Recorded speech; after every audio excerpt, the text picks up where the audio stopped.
Halo teman-teman, kali ini kita akan mengulas sebuah alur cerita film yang telah rilis pada tahun 2010 dengan judul Secrets in the Wall.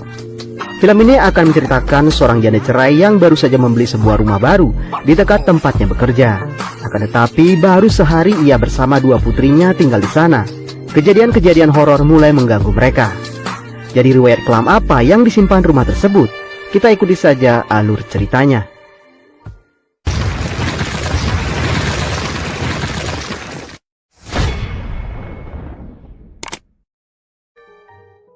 Film diawali dengan memperlihatkan seorang janda cerai bernama Rachel yang telah memiliki dua anak gadis bernama Lizzie dan adiknya yang bernama Molly. Hari itu ia harus berangkat kerja pagi-pagi sekali karena ini adalah hari pertamanya bekerja sejak bercerai dengan suaminya. Mau tak mau ia harus menitipkan dua anaknya pada adik laki-lakinya yang bernama Marty untuk mengantar mereka ke sekolah karena memang ia tak memiliki kendaraan. Rachel mendapat sebuah pekerjaan sebagai administrasi di sebuah rumah sakit yang cukup jauh dari apartemennya. Untuk sampai ke sana, ia harus menumpang bus yang berjarak puluhan kilometer dari tempat tinggalnya. Setelah mendapatkan briefing dari seorang dokter, ia pun memulai pekerjaan barunya tersebut. Di sana ia melihat seorang rekan kerja yang bernama Belle mencuri jam kerja untuk mengobrol. Setelah ditanya, Belle bercerita kalau mereka adalah kerabatnya yang ingin mengetahui keadaan famili mereka yang telah meninggal dunia. Ternyata Belle ini memiliki kemampuan supranatural untuk berkomunikasi dengan roh orang mati. Sepulang bekerja, Rachel tersesat di sebuah jalan. Kebetulan ia melihat seorang sales properti yang bernama Stella. Ia lalu menanyakan jalan menuju halte bus terdekat, dan Stella pun menunjukkan arah menuju ke sana. Setelah itu mereka pun berkenalan dan Stella iseng-iseng menawarkan rumah tersebut pada Rachel. Melihat desain rumah yang begitu cantik, Rachel pun terlihat sangat tertarik untuk melihat-lihat ke dalam rumah tersebut. Stella lalu mengajak Rachel berkeliling di dalam rumah yang terlihat cukup besar dan memiliki banyak kamar. Rachel juga diajak berkeliling ke basement yang memiliki ruang kosong yang cukup luas untuk dijadikan kamar tambahan. Tak sengaja di dinding basement Rachel melihat sebuah lubang yang cukup menyita perhatiannya. Namun Stella mengatakan itu hal biasa karena ini adalah rumah bekas hunian lama. Jadi bisa saja ada kerusakan kecil yang perlu sedikit perbaikan. Mereka kemudian keluar dan setelah Stella mengatakan harga rumah tersebut, Rachel mengatakan kalau ia perlu mempertimbangkannya lagi karena harga tersebut cukup jauh dari budget yang ia miliki. Malam itu di rumah Marty, Rachel menceritakan hari pertamanya bekerja dan juga rumah yang ditawarkan Stella tadi. Rachel sepertinya sangat tertarik dengan rumah tersebut mengingat apartemennya yang ia tempati sekarang terlalu kecil untuk mereka bertiga.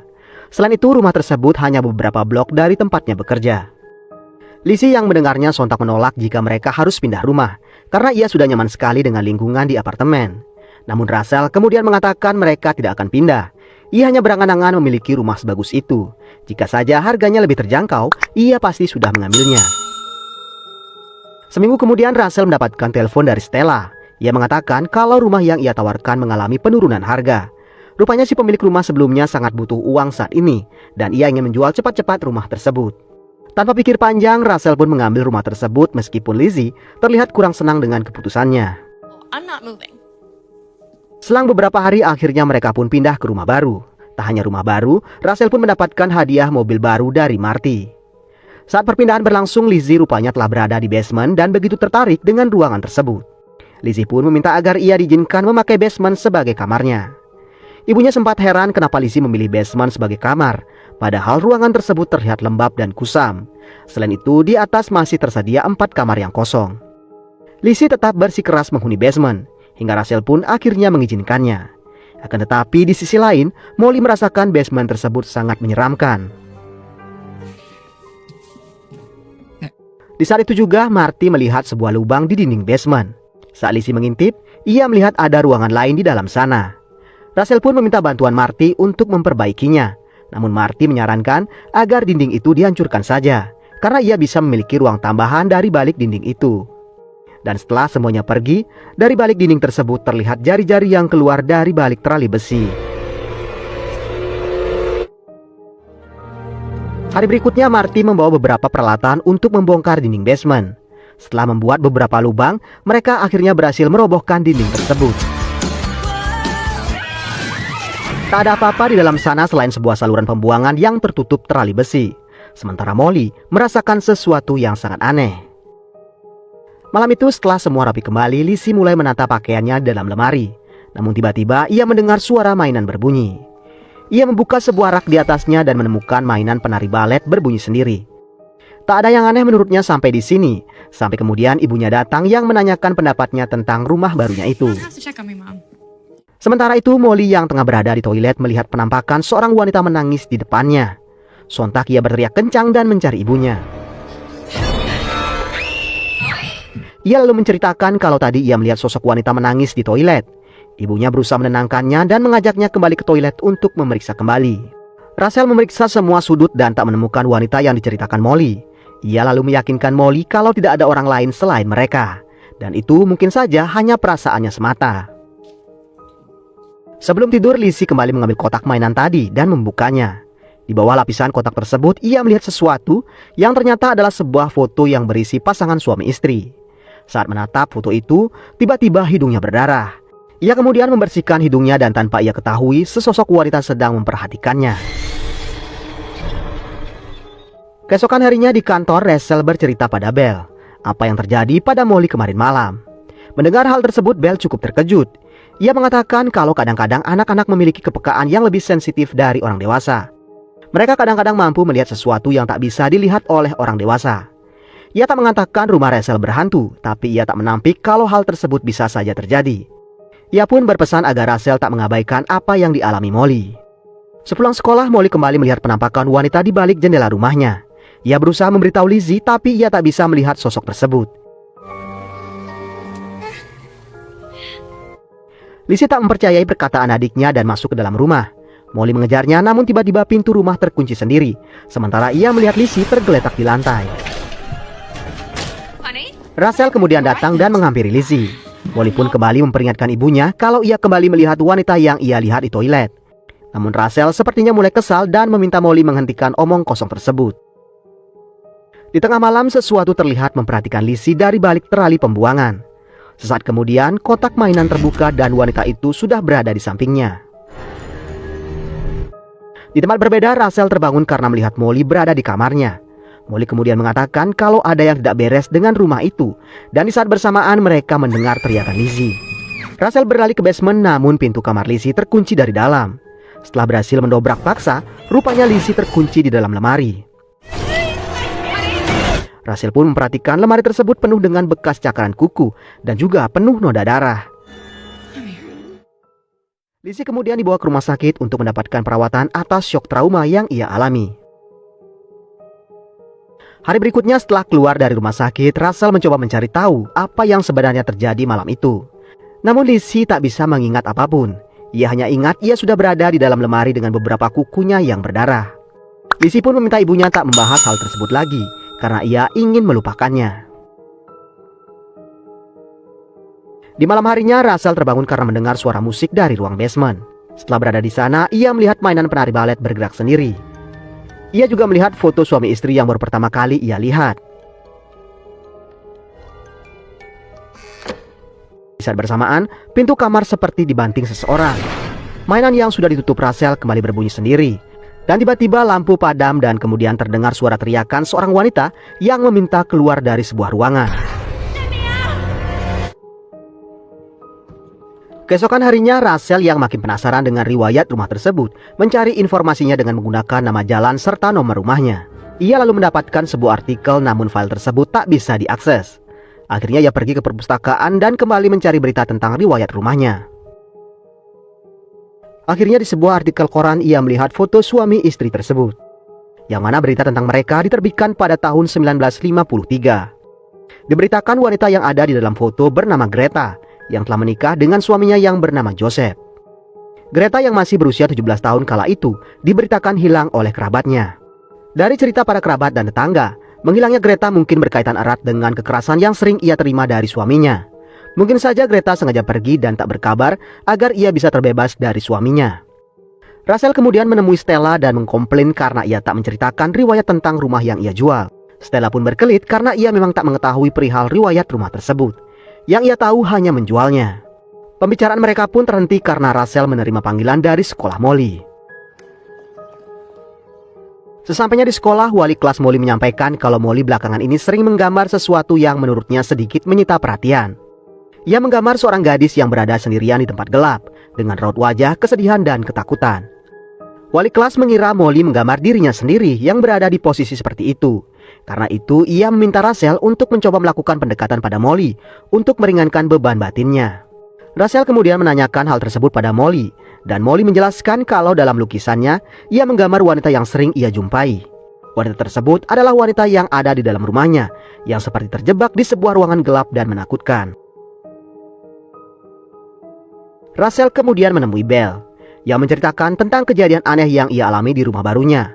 Selain itu, ia juga menceritakan lukisan Molly dan juga artikel yang ia baca di perpustakaan. Mendengar cerita Rachel dari A sampai Z, Belle memiliki firasat kalau rumah tersebut berhantu. Ia menduga gadis yang sering mendatangi Molly adalah hantu Greta. Ia merasa kalau Greta tak menghilang seperti berita di koran, namun ia masih berada di dalam rumah. Belle lalu menyuruh Rachel untuk menyisir setiap sudut rumah, karena ia yakin Greta tak mungkin dibiarkan pergi begitu saja oleh suaminya yang kasar dan temperamen. Malam itu setelah menitipkan anak-anak di rumah Marty, ia dan Marty membongkar saluran pembuangan yang sangat menyita perhatian Rachel selama ini. Marty kemudian masuk ke dalam sana dan menemukan sebuah ruangan sempit yang ditutupi beberapa papan kayu. Ia mencabuti satu persatu papan tersebut, dan Rachel melihat banyak sekali bekas cakaran di bagian dalam papan. Tak begitu lama, Marty akhirnya mencabut semua papan dan menemukan satu tengkorak manusia di dalamnya. That's pretty bad. Tak lama kemudian, petugas kepolisian pun tiba dan mengamankan tengkorak tersebut. Polisi pun tak bisa memastikan identitas si tengkorak sebelum tim forensik melakukan beberapa pemeriksaan. Tapi dugaan sementara identifikasi akan mengarah ke Greta, gadis yang dinyatakan hilang di tahun 1953. Setelah semuanya beres, Rachel berharap agar Greta tenang di alam sana, karena ia sekarang akan mendapatkan pemakaman yang layak. Ia lalu berpesan pada Marty agar tak menceritakan hal tersebut pada kedua putrinya. Keesokan harinya, Rachel menjemput kedua putrinya di rumah Marty. Sesampainya di rumah, saat semua tak merasakan apapun, Molly mampu merasakan aura menakutkan di rumah tersebut. Di malam harinya, Lizzie didatangi oleh hantu Greta. Lizzie tiba-tiba saja tak bisa menggerakkan tubuhnya ketika Greta semakin dekat dan memakaikannya sebuah kalung. Greta lalu berkata, "Aku telah menunggu lama saat-saat seperti ini, dan kamu sekarang adalah milikku." Keesokan harinya seperti biasa, Rachel akan mengantar kedua putrinya ke sekolah. Hari itu terlihat Lizzie datang dengan penampilan yang berbeda. Rachel menanyakan di mana ia mendapatkan kalung tersebut. Lizzie mengatakan kalau salah satu temannya meminjamkannya. Sementara Molly hanya terdiam dan sepertinya ia menyadari sesuatu. Setelah itu di sore harinya ketika Rachel tengah bersantai, tiba-tiba satu buku yang ia taruh di meja menghilang. Ia pun kaget ketika menemukan buku tersebut ada di meja makan.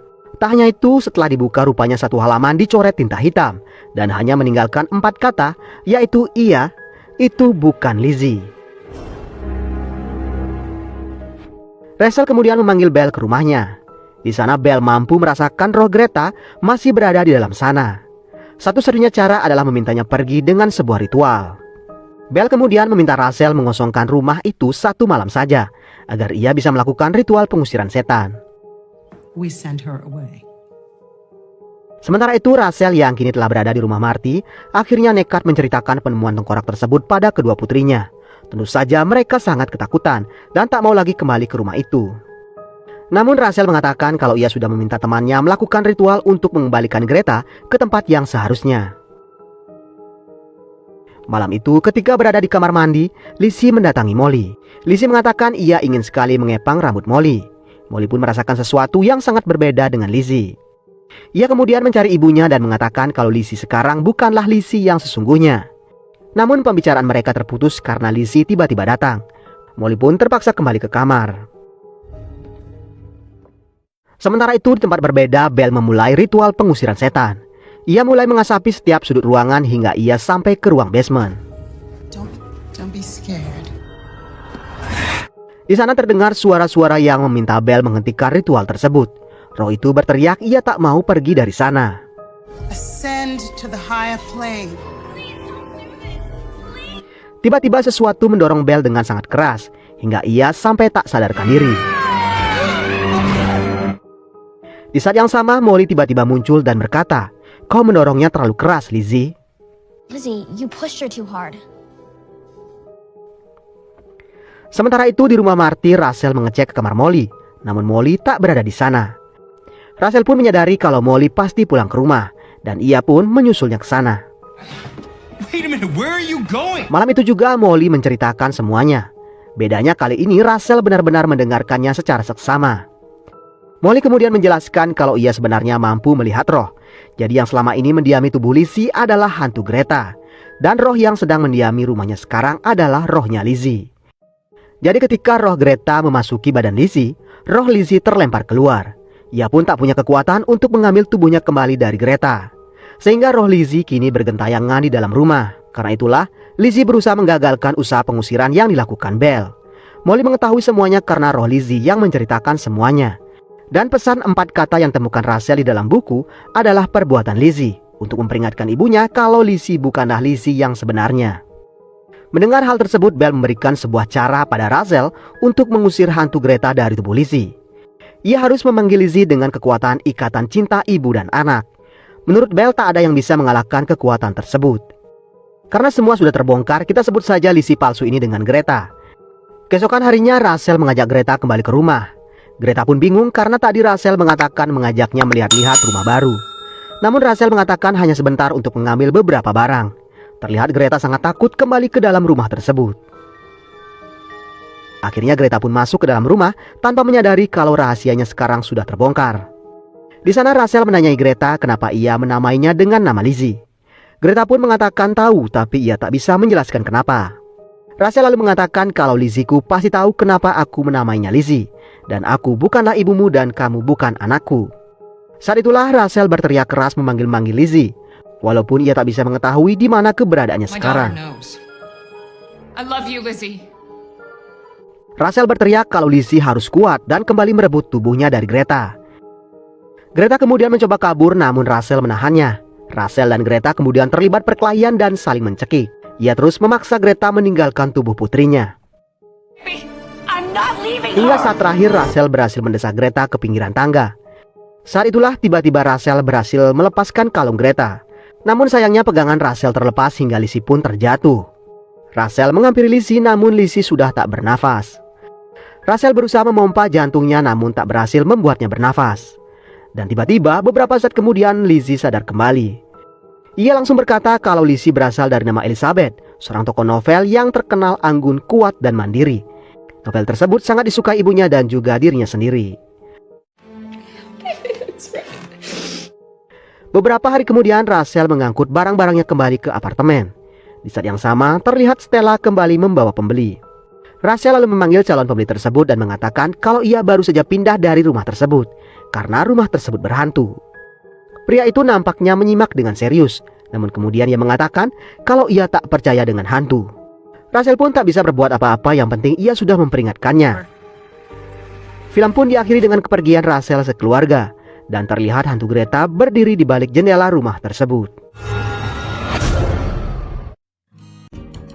Oke teman-teman, demikian alur cerita film kali ini. Mohon maaf jika masih banyak kesalahan dalam penyampaian alur ceritanya. Terima kasih banyak sudah menonton dan akhir kata semoga teman-teman sehat selalu. Jangan lupa subscribe dan sampai ketemu di video berikutnya.